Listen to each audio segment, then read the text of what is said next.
Ilayin mo yung paa. Yan.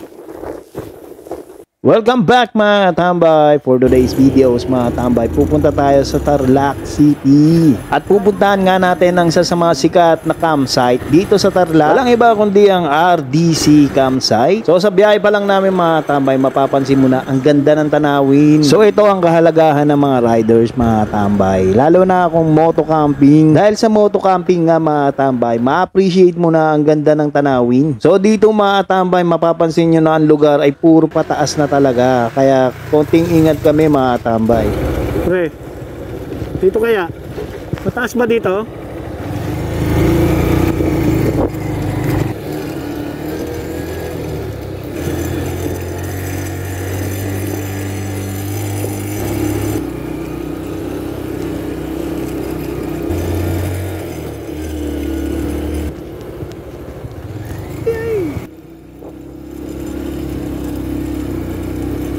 So after nga po ng ilang oras namin biyahe mga tambay, narating na namin ang bayan ng Sitio Baag.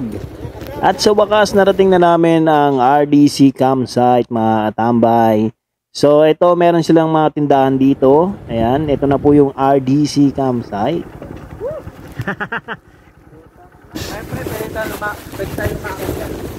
Mamaya puntahan natin pre.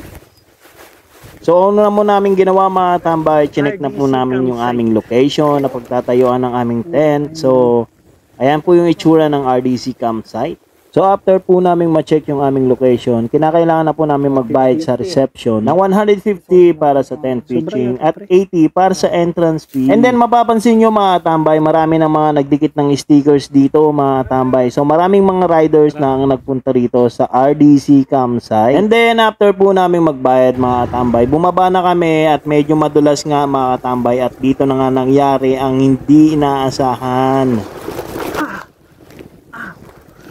Nadulas ako mga tambay. So for today's video, hindi naman natin talaga maiiwasan ng mga ganitong insidente. So sa aking sitwasyon mga tambay, talagang sakit ng aking nararamdaman. Talagang naipit ako ng motor mga tambay. Mabuti na lang may kasama ako dito mga tambay, si Joseph. Talagang hindi ako iniwan mga tambay. Pahila.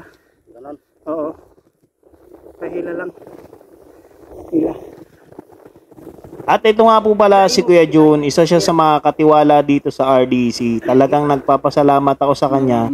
Dahil nung narinig niya na natumba ako, talagang tumakbo siya, tinulungan talaga niya ako agad. Pati na po yung isang kasama ni Kuya Jun na si Kuya Andres. Ayan, talagang inasikaso nila ako, tinulungan nila ako, kaya talagang nagpapasalamat ako sa kanilang kabutihan na ginawa sa akin mga. So ayan, kung mapapadpad po kayo sa RDC campsite, makikita nyo po si Kuya Jun at si Kuya Andres. Kung pupunta po kayo sa RDC, ayan, napakabait po niya ni Kuya Jun at ni Kuya Andres.